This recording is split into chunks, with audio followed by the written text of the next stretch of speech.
ертең қызықты қыздан көресің деп. Қыздар көп болған жақсы, иә? Не? Қыз мынадан ғой бізде. Жетіншіңде қыз болып қалса қайтпексің? Қойшы айналайын, жындымен Сандраға керек дейді. Жетінші рет жазайын деп жатсың ғой. Сценарийін жаттап алдық қой уже. Тағы да аз қалды түсінетін. 1, 2, 3. Еркектен еркек туады, көрдің бе? Ала қойыңыз сұп-сұлу қызыңызды. Қалай сонда? Озида ауыл деп еді ғой. Ой, ОЗИда ондай қателіктер болып тұрады. Неге сонша әуре болдың? Қайдағы өре жаным? Мен ұл туып берген әйел үшін бәрін жасаймын. Ұл деп алып шыға берің, сосын үйге барған соң қыз деп айтып түсіндіріп аласыз. Неге аса? Папа, біз осы туылғанда неге біздің атымызды жазбадыңыз? Жерге қыздың аты жазылмайды, қыз. Ұлдың аты ғана. Какая разница, ұл ма, қыз ба? Ауыстырайықшы Нені ауысамыз? балаларымызды. Әкке қалжыңдап тұрсыз ба? Мирас қорым. Ниеттеніп Мирас деп атын қойсын ба деп отырмын. Мирас. Баланың атын Мирас деп қояйын деп жатыр, бола ма? Мирас? Ау. Қыз еді ғой сенде. Мен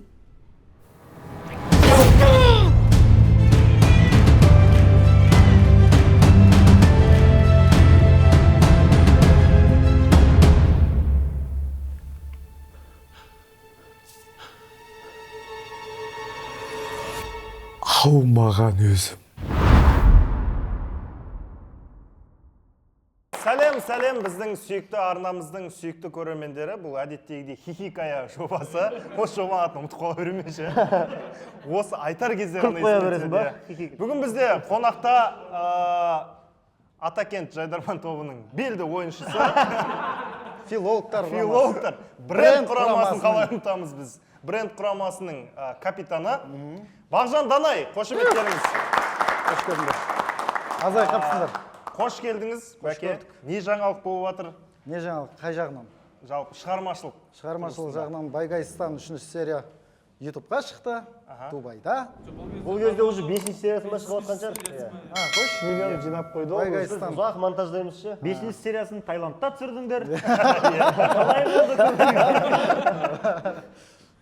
Сол жаңалық. Аха. Болды. Алига қалай отыр, Алига? Артқа шыға ма? 2018-де шыға ма? Бүгін бізде енді хихикая дейтін жоба. Бұл жерде енді резиденттер келген қонақ өзінің басынан өткен бір қызықты оқиғасын айтады. Басқа резиденттер енді соны талдауға тырысамыз. Барынша сол оқиғаны бүйтіп жан-жақтан талдауға тырысамыз. Кеттік, бастап кетейік онда. Бірінші оқиға. Морфологиялық талдауға қандай талдау? Айтпақшы, Бағжан бізде филолог. Филология мамандығын бітірген. Кеттік, алғашқы оқиға. Гоп-стоппен 600 теңге таптық дейді. Байып кетті да. Гоп-стоп дейтін енді бізді көретін кішкентай көрермендер болса, тартып алу ғой адамнан. Күш көрсету арқылы әлім жеттік. Зорлық, зомбылық. Мынау мен емес қой, бетон. Сен емес.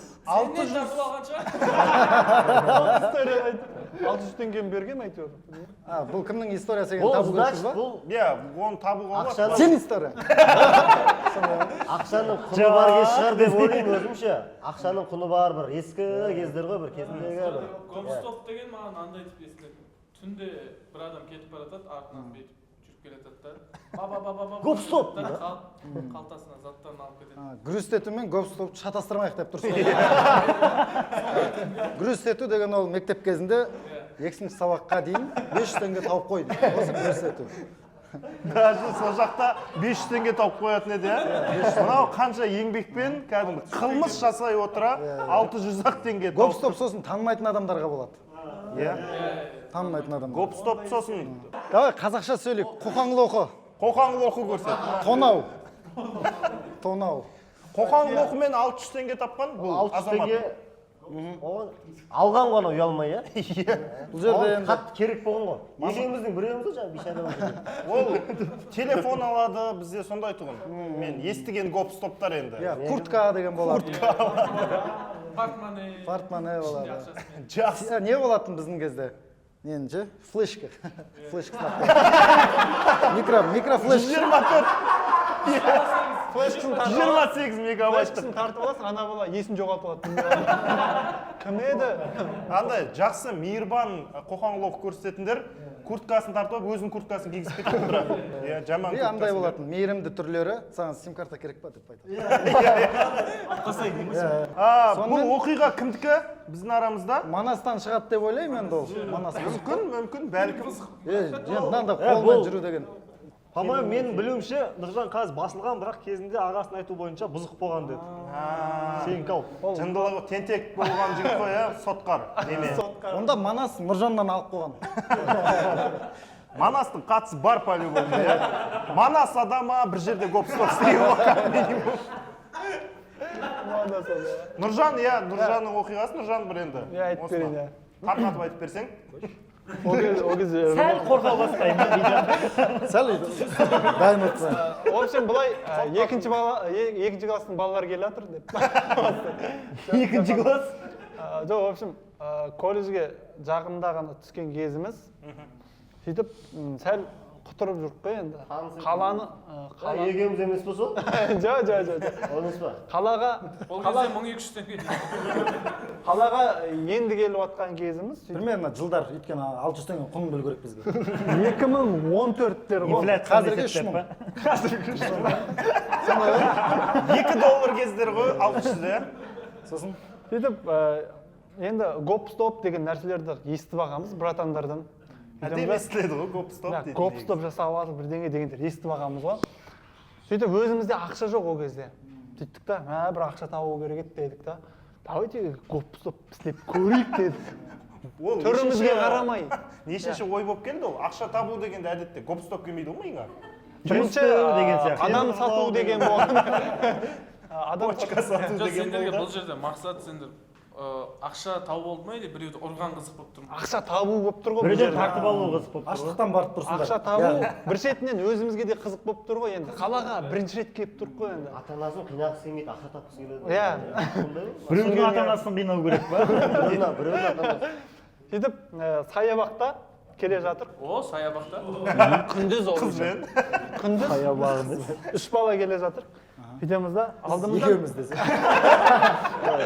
алдымыздан 2 жігіт келе жатыр. Сәл арықтау келген, бүйтіп. Өздері де көрініп тұр, перваш екені. Сендер оған дейін бір-екі адамды өткізіп жүрген сияқтысың. Болмайды. Қандап келе отырып қой бүйтіп қандап. Күш есеп дейді ғой. Сөйттік та, арықша киген, не киген, не деуші еді, жидегі, ақ жиде киіп алған, перваштар екен көрінеді ғой. Көрдік та, бірден, давай осылардан көрейік деп. Тоқтатып алды да, жігіттер жодан ақша бар ма деп. Амандасқан жоқсыңдар. Қалайсыңдар демейсің ғой енді. Ақша бар ма? Қалайсыңдар, ақша бар ма демейсің? 600 теңге бар ма? Сосын тұрып, қалтарында ақша бар ма? Секірші деп көреміз ғой енді. Олар жауап беріп отыр ма сендерге кәдімгі или? Сәл қорқып қалды да енді. Ол кезде түрім қатты Жылқы сияқты ол да қорыққан байқап қойылды. Түрім бұдан жаман болатын. Ана жігіттер сәл қорқып қалды да, біз енді үшеуміз ғой, олар екеу. Содан барып, братан ақша жоқ, қалтамыз вообще жоқ, бірдеңе деп. Ол кезде телефон бар ма дедік. Братан, телефонда болмай тұр, бірдеңе. Оқтау бар ма? Оқтау шығарсы деді. Ақша бар ма? Қанша бар шығарыңдаршы деді, короче. Кім сөйлеп тұр сендерді? Мен. Чотал. Мен сөйлеп. Мен сөйлеп тұрмын. Сосын барып жігіттер бүйт. Оның алдында биттік, короче. Жігіттер аналарды қорқыту мақсатында жігіттер, короче, простой жігіттер емес біз деген дейші. Саған простой емес мен. Жігіт просто отырып шыққанда сондай әңгімелер кетеді ғой. Түрі жаман, бір жігіт түрі жанында дос баламыз. Просто отырып шыққанда жігіттер сәл кішкене. Бұған да көмек керек болып жатыр дегендей деп тұрып қой, дегізіп тұрып қой. Мына жігіт спортсмен да енді. Барынша таныстырып тұрып қой нарға. Если что, төбелесіп кетсек, сендер ұтыласыңдар ғой деген не ғой, ниет қой. Сондай да жігіттер, қанша ақша бар шығарсыңдаршы деп тұрып қой. Ана жігіттер қиналып қалтасынан 600 теңге шығарды ғой. Біз өзіміз көп нәрсе күтіп қалдық негізі, бір 10 мыңдай шығарып алдық. Әңгімеңнен кейін. Әңгімеміз ірі болып тұр ғой, мына біреусі зэк, біреусі спортсмен 600 теңге шығарып қой. жарайды онда жүре бер. Қандай қалай қалай? Жақсы онда жүре бер. Деп, ана жігіттер кетіп қалды. $60 істеп алдық деп, ырзамыз ғой. Зек бәрің ба? пацан өттіңдер ма? Патса бүкі. Негізі өзіміз патсамыз ғой, сондай өзімізде. Барды да сосын барып, давай, самса ұрып алайық деп қой. Алғашқы табысымыз деп. Алғашқы табыс. Неге әке-шешең апармадың алғашқы табысыңды? Самса алып алдық та, остановкада ұрып тұрып қой, жеп, әңгімемізді айтып, бірдеңе приколдап, жартылып, сөйтсек жағы екі жігіт бізге қарап өтіп бара тұр. Жаңағы зек бар, спортсменнің бар, самса жеп тұр, остановкада. Әңгімелерің не серьезный ма? Күшті сындырдық, Жеп қоя ма? Сөйтіп 600 теңгемен қайттым. Самсаны да сөйтіп ала салмадыңдар? Самсаны 4 адам істеп атты да. 3-тен аз болу керек қой үшім, ә? Бұл жерде. 3 адам. Жақсы, рахмет. Жақсы. Қызықты оқиға. Келесі оқиға. Өтірік кастинг жасап, қыздарды өтірік кастингке шақырып, өтірік съемка жасағанбыз дейді.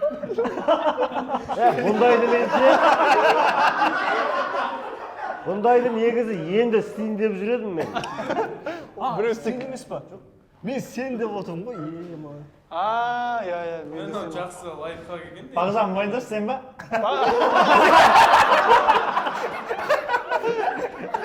Кастинг істеу қолдан келетін адам осы ғой. Жасай алады ғой, ә? Әлі де. Баға, сен емес деген түр жасап көрші. Білдірмеуге, өзіңді білдірмеуге. Мен емес па деймін. Баға сен ба? Сен ба? Баға сен ғой. Бага ғой деймін. Жоқ. Сен ау деймін. Сен ғой? Мен дейсің. Жоқ, қыздар мен сен красавчиксің ғой деген ма? Мен емес жігіттер деп. Ақталып кетсең. Жоқ, жайдарманшылар арасында мен естіген бір екі рет тағы сондай. Бірақ бұл оқиға даже Бага андай бір қатты танымал емес кезі прям, иә? Сондай кез ғой бұл? Карантиннің кезі ғой. Иә. Ішпіз батқан кез. Енді өзі тоқталып өтсе. Боқаш шығып атқан кез, как Боқаш шығып атқан кез ғой. Фермер Боқаш деген ауылда түсіріп жүретін ғой. Карантин кезінде дегенге мен басқа историяны ойлап қаптым сенің. Мейлі айта бер. Анар ма? Ол. Короче, айтып берейін ба, онда баяндайын ба? Кеттік. Карантиннің кезінде Алматыдан кетіп қалғанбыз. Ол кезден КВНнен вообще жол болмай жүрген кездер. Былай-былай вайн түсіріп қоямын, ол да былай-былай тебеді да. Бірақ сценарист біз Бақа екеуміз жұмыс істейтінбіз неде. Керек синема деген жерде. Қарасу 45. Ол жақта кім жұмыс істемеді? Екен жайы бойынша. Бәрін жұмыс істегенсіңдер ғой? Көрермендер бәрі істеген. Тамаша арнасына енді Бағжанбай жүрген кездер ғой. Бағжан өзім атымды айтып жатырмын ба? Жанбаев деген сияқты. Сонымен ауылға карантинде қайттық қой енді бәріміз. Ауылыңыз сіздің? Ауылым Түлкібас ауданы Балықты ауылы деген. Мінекей. Өте күшті кез болдым, сәлем. Ауыл көріп отса. Сөйтіп ауылда не істейміз? Ауылға қайтқаннан кейін мына жақта кішкене ғана лицо бар да, Казгудың арасында, жайдарманшылардың арасында. Сосын Мешфакта бар кішкене. Мешфакта бар. Сосын өзіміздің район жақта кішкене бар. Біздің ауылдың баласы емес па, кішкене көрініп жүр екен ғой деген. Осындай. Сөйтіп ауылға барғаннан кейін өзің районның мықтысы болып тұрсың бағана. Типа артист болып тұрсың. Шоу-бизнеске ең жақыны ма? Иә. Сөйтіп районның әдемілерін іздейсің ғой, әдемі қыздарын. Әдемі қыздар, бір Инстаграмда бір жақсы жүргізіп қоятын қыз бар етін. Анау енді Түлкібас ауданындағы біраз жігіттің арманы, қарамай Өзіндегі арай ма? Типа. Ешкім қарамай жүрген қыз ғой енді. Оңай адамға қарай бермейді. Оңай шағылатын жаңғақ. Оңай шағылатын жаңғақ емес. Сонымен кездесу стратегиясы басталды менде. Қалай кездесеміз дегенше. Сөйтіп ол кезде бағана қораға барып фермер Боқаш түсіріп қоямын. Таңертең түсірем, кешкісін тамаша арнасына шығады ол. Кешке шай ішіп отырып бәріміз көреміз. Телефонмен түсіре саламын, кешке шығады. Мен де түсіргем, бірақ ондай ой болмапты. Ол енді ол кезде 40 мың жинап тұрды. Ол кезде рилс болмайтын, ол кезде пост саласың. Ол кезде 40 мың жинау деген, публикация жинау деген өте күшті. Сол кезде мен Қазақстан бүкіл Қазақстан мені көріп жатыр деген ойда жүрсің ғой енді. Бірақ енді сол уақыттарда шынымен тамаша дейтін қатты көретін адам. Тамаша каналы өте жақсы. 24 сағат қосылып тұратын. Иә. Сол уақыттарда енді ана лицом пайдалану керек қой районға. Сөйтіп жаңа қызға жазам. Сәлем, қалайсың? Менің атым Бағжан. Мен жас режиссермін. Мен жас режиссермін, және де алдағы уақытта Жас таланттарды іздеймін. жас таланттарды емес, жас режиссерлар байқауына, жас режиссерлардың жабық байқауына қатысып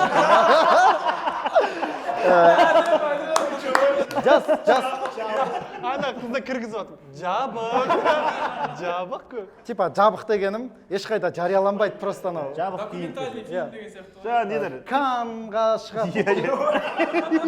Оқаш түсіріп жүрсің аяқтарда. Конкурстарға солай ғой. Біз конкурстарға кететін Айка деген киноларды көре алмаймыз ғой. Қазылар алқасы ғана көреді. Болды ғой сол жерде арнайы. Сол сияқты жабық та. Өйткені мен ашық түрінде болатын болсам, ол қашан шығады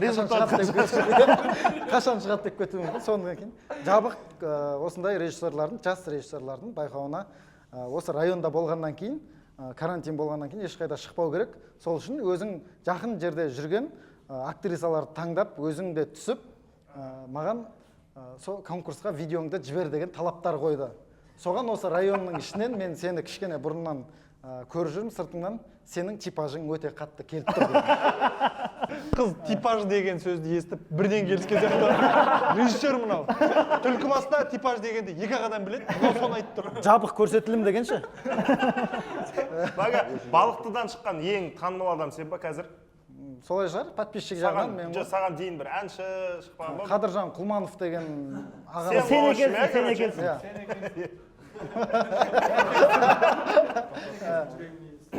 Сөйтіп, содан кейін дос баламды алып алам да, ана қызға бітем.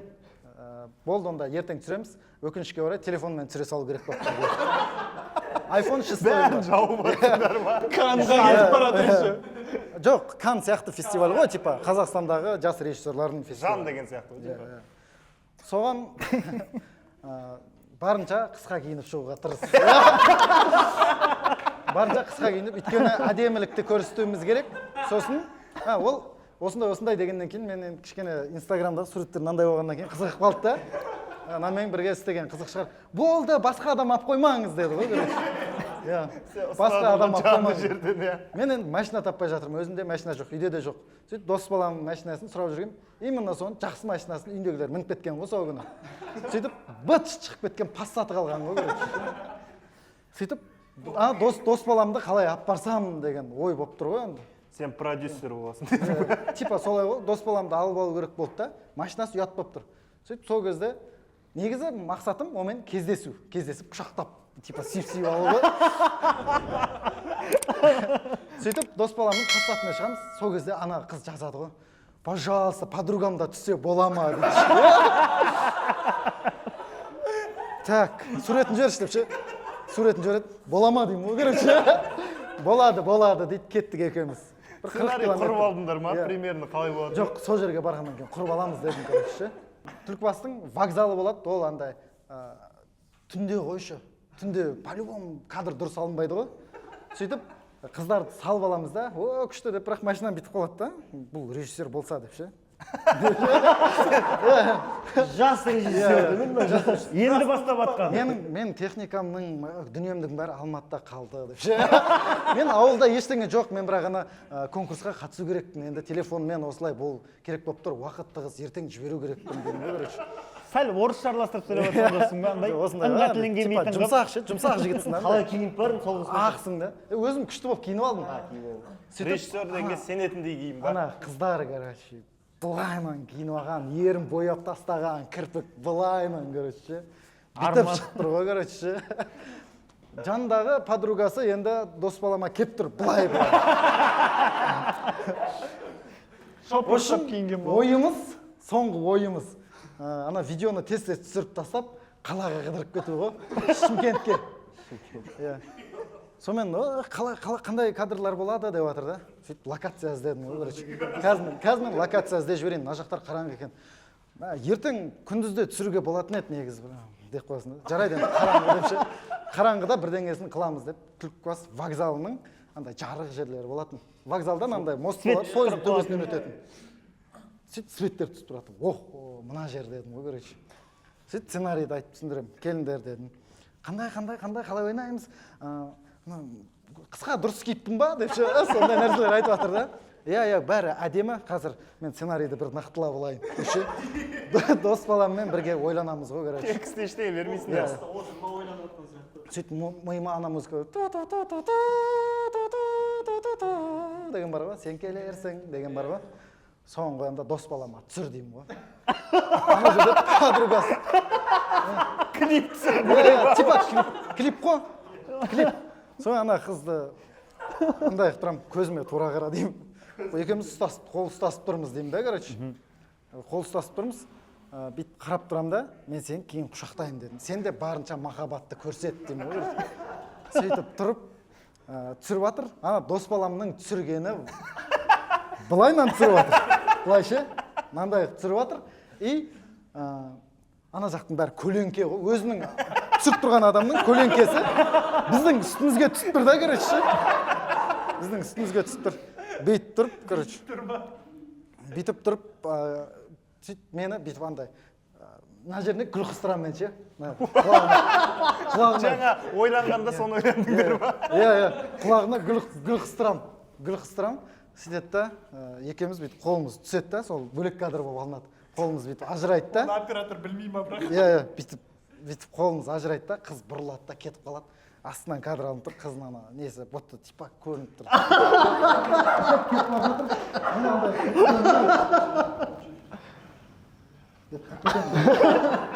Қыз кетіп бара жатады да ойланады ғой, короче. Сөйтсе сценарийіміз мынандай болып шығар ғой. Соңында қыз вокзалға бір өзі гүлді ұстап аңсап келіп тұр да.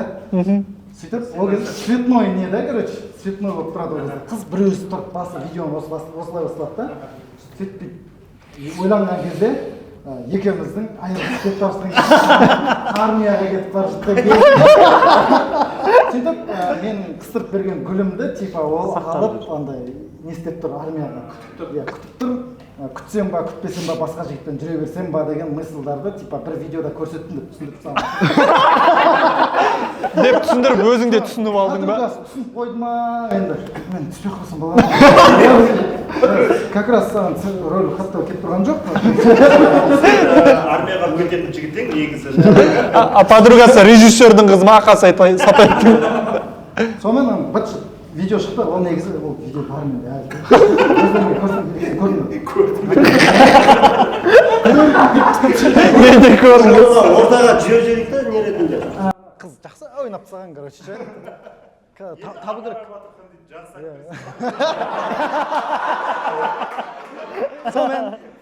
Сонымен болды, үйге барып монтажда болам. Не істейміз? Не істейміз? Сендер асығыс емессіңдер. Мен үйге мамаға болады дейді да, короче. Болады дейді. Онда районға барып мороженое жеп қайтайық деп, короче. Бүйтіп районға келдік. Районға келген кезде уже әңгімеміз жараспай бастады ғой. Андай Саған да ұнамай бастады ма? Типа өнер адамдарына жақындаған сайын одан алыстай бастайсың деген сөз бар ғой. Типа оған творческий бір артист болып көрініп тұрсың да. Бірақ әңгімелерің қандай? Балықшы, сендер осы ауылда тұрасыңдар ма? Сендер кімдермен бітірдіңдер? Свет өшіп қала бере ма? Сондай. Ана машинада бір желаниялар жоқ ше. Сонымен район бір жеріне барып мороженое жедік та, уже қала болмайтынын түсініп тұрық. Қалаға барасыңдар ма? Жоқ, мен жігітім келеді, қазір ақ кетеді деді. Сөйтті да, жігіті келді да, ақ кетті. Көзіміз шеше, екеуін де ақ кетті. Сонымен Армиядан күтпеген болып тұр ғой. Типа мен мақсатым орындалды ғой, енді ана қызды құшақтап алдым, бетінен сүйіп алдым, райондағы күшті қыз дегенше. Соңынан ана дос балама рахмет. Ол не дейді? Біз жеттік деп ше. Дос балаң не дейді? Дос балама қызық керек болып жүр ғой. Қызық болып жүр ғой. Кім түрін көріп ше, дос балам да ол қызды біледі сондай да. Бағжанның істегені, оның да істегені болып тұр ғой, жақыннан көргені. Сөйтіп күнде жазады ана қыз. Не болды, өттік па деп ше. Қаншасын чорын алдық деп ше. Сөйтіп бір күн монтаждалған видеоны жіберемін. дейді ғой, короче. Не деген күшті видео мынау, қалай ойнап. Не деген талғамы жоқ қыздан. Келесі видеоларға мені тартасыз ба деген, короче. Бір күні ұят болмасын деп, құтты болсын, екінші орын алдым. Сөйтіп, осылайша карантин уақытын мен керемет өткізген. Өте қызықты оқиға болды, иә. Кеттік келесі оқиғаға көшейік онда. Ақша көп тапқаннан, бір уақыттар ақша көп тауып кеткенде бұл жігіт масаттанып, ақшаны өртеген екен. Ақша көрген екен. Қалай ол еңбекпен келген, мысалы ақшаны, мен білем өзім еңбекпен қалай келетінін ақшаны. Қалай өртеуге болады оны? Енді Ернар дейін десек, бұл бұрыннан бай ғой просто. Ол сен масаттан байып кеткен деп тұрсың. 60 теңге тапқан кезін елесі? Самса жеп қалған өртеді. Типа 5 теңгесін самса 100 теңгесін өртеші. По-любому жанбайды ғой 100 теңге деп. Сен жақсы жігітсің. Сен де Мағжан жақсы жігітсің. Ондайға бармайсың. Сол мүмкін сен шығарсың. Мен емес екенмін. Сен емессің ба? Бұл оқиға Диястың басынан өткен екен. Дияс. Мүлде күтпейсің ғой былайша, иә. Бірақ Тығып отқанымша өзім. ұтқандай болып отырсың ба? Бұндай жағдай қатты кедейліктен көтеріліп, резко көтеріліп кетеді ғой, сондай кезде болады бұндай. Ол андай ғой, Баняда істеп жүрген кезің емес. кафеде, баняда бір бармен болып істеген ғой. Старший бармен болғам, типа. И левыйдан левый кетіп жатыр ғой, Құдай өзі ерсін. Уже жаңағы маңдай термен келген ақша емес қой уже. Ол біліп тұрып айтып жатыр, ол бәрін әдейі айтып жатыр ғой. Левыйдың қазақшасы қосымша арам табыс. Левый деген сөйтеді да, ол кезде андай күнделікті, ойлашы 2017 жылда қалтаңда 30-40 мың болу деген сұмдық ақша ғой. Мен 70-80 мың деп табам күніне, ойла. Күні не ма? Күніге? Күніге! Қазірде күніге. Аталып қой. Левыймен сөйтіп тауып жатсың ба? Конечно! Сол жақта істеумен. Не істеп жүрсің мына жерде? Мынау баняның егесінен көп алған. Короче, бүйтеді. Ол баняның екі бастығы бар. Нормально. Bir күні кеп сөйтіп тап, братан. Біреу сен болып кеткен шығарсың. Туған братаным екеуміз. Сатып алам. Мен 70 мың дапыс істеймін, ол кішкем, ол бірақ сәл ұялады ше, андай 30-40 мың дапыс істейді. Сөйтіп жүріп бір күн айтқан ғой, екі бастық келеді, екі бастықпен никогда біз бетпе-бет сөйлеспегенбіз ғой. Че-то мына баняға табыс келмей кетті ғой деп. Баняларын Қазақстан сияқты дейсің ғой, екі бастығы бар. Қорқа бастаймыз ше. Қорқып бастаймыз, бір кезде бір апта болды, келмей кетті адамдар. Келмей кетті. Бұлардың негізі басқа бір бизнестері бар ғой, шілей бұған қарап қалмаған шығар деп даже ұрамыз ғой, короче. Ұрамыз. Бір күні қарасам, немде партменнан аштық. Жаңа екі бастық бар ғой, тап-таза болып жүре ма? Тап-таза болып жүре. Баняның бастығы. Партменнамды 90 мың жасап қойған ғой, случайно. Бір күнде. Иә. Сөйтсем, касса өзі 100 мың ба шыққан әдерді. Сенікі левый емес, құр ұрлық болды. Ана екі бастық левый істейіп жүр. Жоқ, Роналду үйтіп таппаған. 90 мың деймін. жас бармендерге лайфхак деп ше. Жас режиссер, жас бармен. Коньяк типа, коньяк или ішімдік бір қымбат ішімдік заказ береді ғой. Тура қасымызда магазин бар. Магазинмен келісіп қойғам. Заказ беріп жүгіріп барасың. Ақшасы 2 есе қымбат қой. Ана арзанға сатып аласың. Сатып аламын да, мына жаққа келемін де компьютерге ұрмайсың, ол кезде чек деген ғой, қолмен жазып бересің. Жазып бересің, нан, пам, бәрін сатасың ғой, майда, бәрін сатасың, сабылат бол, бәрін сатып бересің. Жазбайсың анеге, сөйтесің де. Ыдысхана ма? Сөйтіп левый істеп жүрдік та, кісі болып барасың да, жаңағы туған күндеріне барасың, танымайсың алда. Бүйтіп братанымыз екеуміз дейді, 60 мыңнан лақтыра саласың. Танымайтын адамдарға ма? Иә, солардың туған күндерін жабатынбыз, 60 мың жабамыз. Ей, анау сен ғой ана. Руслан айтады меня дейтін. Маған қызығы ше, біздің бағдарламада бай адамдар бар ше арамызда. Бірақ жұпынылау алмасаң. Енді қарасай, ақшаны жарататын жерге жаратып жүріп, бір кезде уже қызығы бітті ғой. Әр нәрсенің қызығы бітеді екен балда. Масон болып кеттің ба?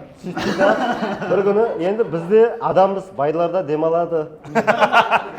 Сөйтеміз да, братан екеуміз бүйтеміз ғой, үшінші дос боламыз, үшеуміз де бармаймыз. Сөйтеміз да, демалайық бір күн дейміз ғой. сөйтіп баняға барып демаламыз. Баня как раз уже жауып Ақша өртеп демалмаған шығарсың. жауып тастағанбыз. Сөйтіп дос балам қатты мас қой. Ақша бүйтіп не істейміз дедік та бүйтіп. Ақша қолдың кірі дедік қой. Шығар ақшаң қалтадағы деді. Ортаға кәм кетті ақшалар, наличка ақшалар. Мыжып ортаға қойды да спичкамен жағып бүйтіп жақта бүйтіп қарап. Құрыш дейсің. Жақта бүйтіп.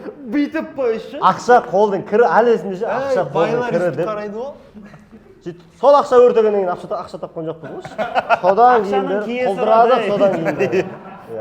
Қазір одан бір ғибрат алдың ба өзің? Алдым. Ол кісілер білді ма ол сенің ақша алып жүргеніңді? Прикинь, мен өте удачный шығып кеткен ғой, типа бірінші болып. Қызығы деп. Иә. Администраторлар бәрі, ой, Диас күшті адам еді, бірден өз еркімен кетіп қалды деп ше. Кейін братандар ұсталып қалған, сөйтіп жаман позор болып шыққан ғой.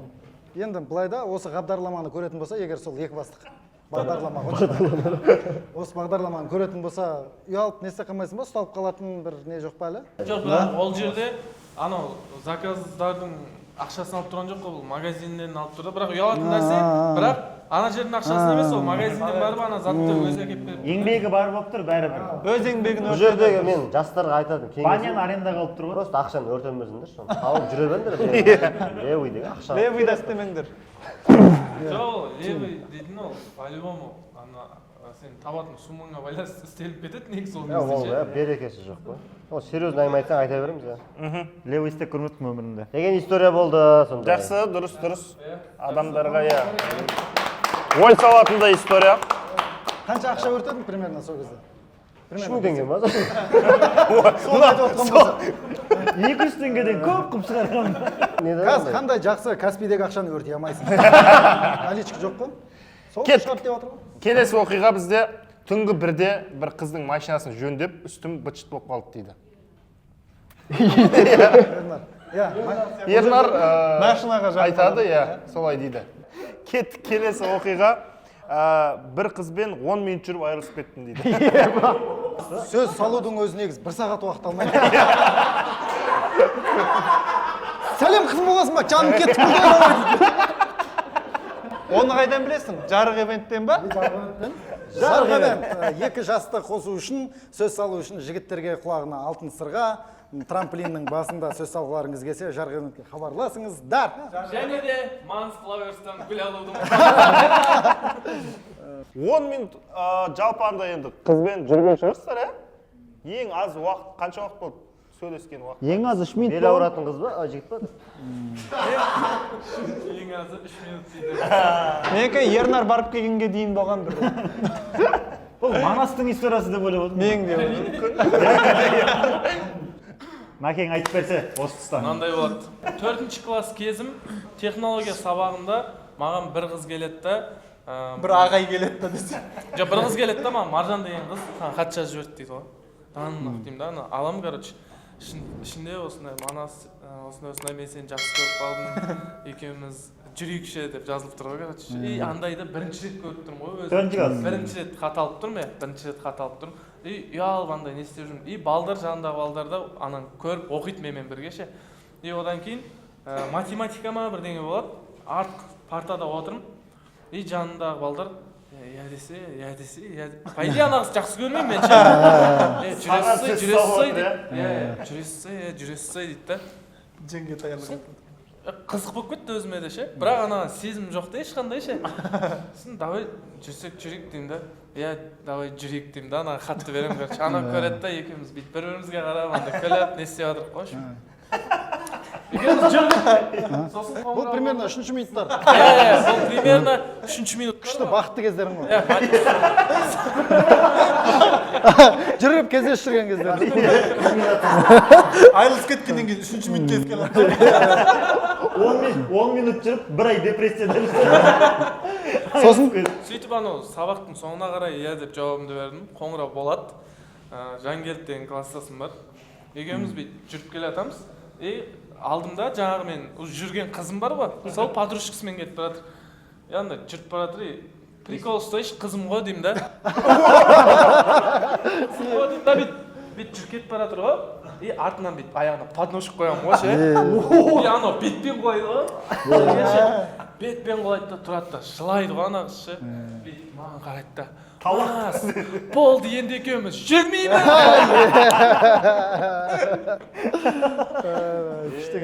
ұмыту қалай қиынға соқты ма? маған да мұрны қанаған қыз керек емес деп. Манасы әлі ұмыта алмай жүр. Қазір мысалы қанша қызбен жүрдім деген арасына қосасың ба соны?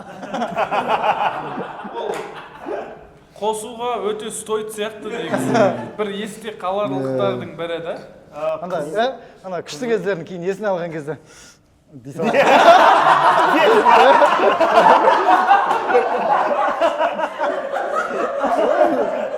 сол ғана Басқа қыздың еске Мага ғой. Бола ма бағдарламада? Иә, айта бер Мага.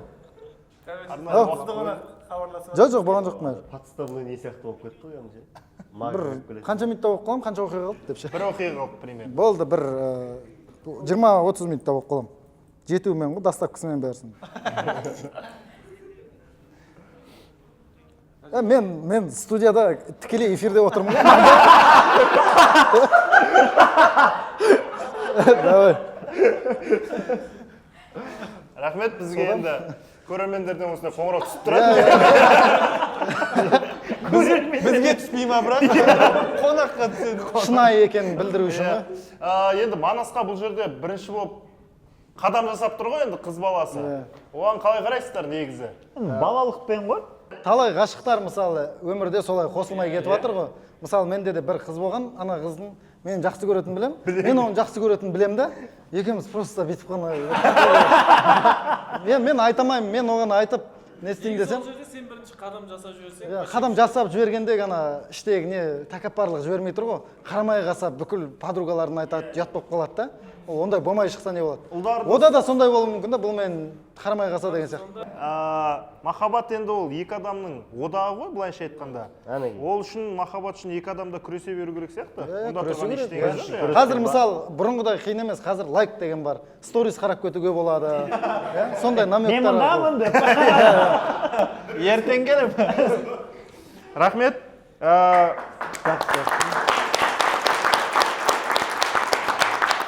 Соңғы оқиға енді тақырыбы қызық емес, бірақ оқиға қызық деп ойлаймын.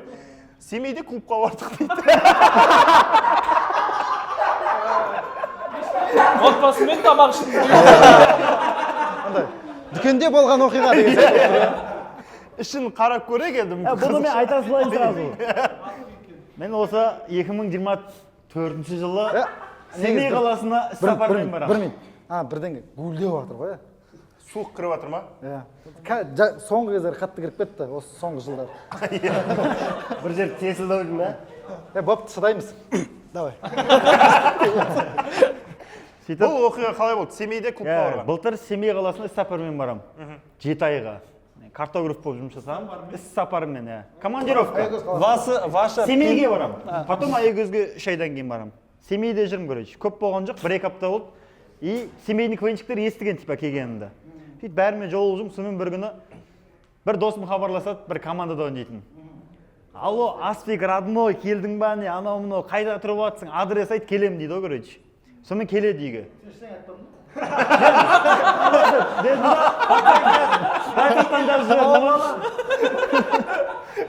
Сөйтіп келеді. Родной, Семейге келіп жатсың. Мен өте қонақжаймын. Мен саған Семейді көрсетемін, қыдыртамын дейді ғой. Сонымен бүйтеді президентский парк сияқты бірдеңеге апарады. Ертістің жағасына мостқа бардық, короче. Сөйтіп жүріп, онша емес ана жерлердің бәрі ше. Бірақ сен комментарийің қалай болып жүр? Күшті екен деп жүрген шығар. Зор екен. Андай. Менімен араласқысы келе ма сондай, короче, ол жігіт ше. Мен сәл бит жаңағы қыз хат жазған сияқты мен де теуіп жүрмін. Гей ма білмейсің ғой енді. Сөйтіп жақындап жүр, ана жақты көрсетеді, мына жақты көрсетеді. Сонымен брат қарады да, уақыт болды деді ғой. Не болды деді? Клуб. Клубқа баратын уақыт келді дейді. Қой, жындыма деп отырмын ғой. Мельница деген клуб бар екен Семейде. Мен режиссермін деп. Сенің талантыңды көрдім. Сонымен қоймай бір жерге апарды. клуб деп ше. Диірмен Ана деген жер клуб клуб, емес, примерно осындай жер ғой. Просто адам көп ішінде. Мастар көп. Барынша қысқа киініп кел дедім. Сонымен ішіне кірдік жаңа, дастархан анау мынау жайып отыр. Тағыдан біреулер анақта КВН ойнамайсың ба? Танып отыр көреді. КВН қатты көреді. дастарханда бауырсақ бар сияқты. Мен барып көрмеген бірінші рет клубқа барып тұрмын сол кезде. Баянмен ана айтқан сияқты болып қоянды. Жер столда отырамын. Бауырсақ былай Екі жерден қан. мындай Күлпаш шайға Арасында билеп қояды. сонымен отырықтан танып, біреулер столға қосылып кетіп жатыр. Сонымен билік деді ғой дос бала. Бопты билеп жатыр ек, бір екі қыз билеп жүр екен. Мына қыздармен билеп деді. плейлистте ана ән бар сияқты. Анзап everybody. Сөйтіп екі қыз билеп тұр, сол қыздармен билеп жатыр. Сосын танысып тұрық көреді. Қалай билеп жатсың? Мен билемейтін ем, басында ұялып тұрмын билегенге. Сөйтіп қарадым, елдер қалай билеп жатыр екен бұл жақта, қалай билеп екен Біреулерден деп. би жаттайсың қояшын. Сөйтіп қарап ем, ешкім қарық қылып жатқан жоқ екен. Сосын өзімнің мынандай биімді биледім.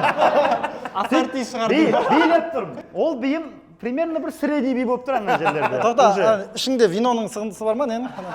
Жүзімнің сығындысы? Ешқандай ештеңе жоқ. О кезде дейді. Екеуміз билеп тұр, екі қыз билеп тұр екен, танысып отырық қой. Қайырлысыңдар десем, 2006-мыз дейді. Сонымен жаңа дос бала сөйлесіп отыр. Біз сабақ сұрап жатыр ма? Бізге отсаңдаршы, анау мынау бірдеңе дейді ғой. Сонымен отырайық, нешесіңдер дейді, короче. Бізге отсаңдар. Алдына Что-то сладкого деп дейді. Да, қыздар ансырайды, нешесіңдер дейді ғой. Сонымен екі қыз тұрады да, бүйтіп шеткеге қарай кетті, қазір дейді да. Бүйтіп сыбырласып, бүйтіп ойланып отыр. Ойласты ма? Қасымызға келді да. Пип ішетін болдық дейді. Сонымен қой деп, сонымен қайттық о жақтан. Қайтпадың ау? Мен қайттым. Мен ертесіне... Бөлек қайттыңдар ғой. Ертесіне азанда мен выездға кететін болғам. Неге? Аягөз жаққа қарай. Уазикпен, жұмыспен. Қалғаны дос балам айтып берсін деп. қайттым, ұятым қайтпап. Сөйтіп таң қалғам, 2006-дар пип ішеді екен. Сол жылдар, иә? Бір қызға айтып берейін бе онда? Жақсы. Өзімізге ортақ. Бір Алматыда бір ойын болған. Сіздердің командаларыңызда бір жігіт келді. Жан жақтан 4-5 бала келді. Сол жігіт табайық дейсіз. Осы жерде де бір жігіт бар ортамызда. Сөйтіп жаңағы жақтан келген, жан жақтан келген, аймақтардан келген жігіттер бага бір барға барып көрейік та Алматыны деді. Болды, давай дедік. Сөйтіп 4 бала бардық енді.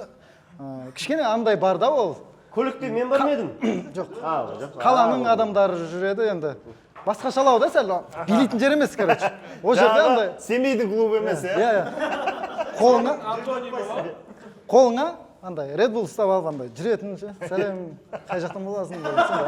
Әңгімелер айтатын жерде, короче. Ана жер билеуге келмейтін жерде. Жай музыка ойнап тұра ма? Иә, ішіне кіріп кеттік. Сонымен ана жаңа Кастинг емес. күшті болып жүрік ішінде ше. Адам көп, ана жер андай жер ғой, в общем. Музыкалар да жаңа, күшті ше. Сол жерде жаңа неден аймақтан келген досым бар ғой. Бір кезде бастады. Аймағы қосылды ма? Ана жер таныс бол жоқ, арналмаған ондайға. Өзіңнің андай бұл жерде ең бидің патологы мынау да шын. Просто баспен ба? Аяғың бүйтіп тұрады. Ана достың лезгинка билеген сияқты. Ана биді жүсіпке ұқсатып елестетсең таза табасың. Айтамай жатырмын да, қойшы деп андай.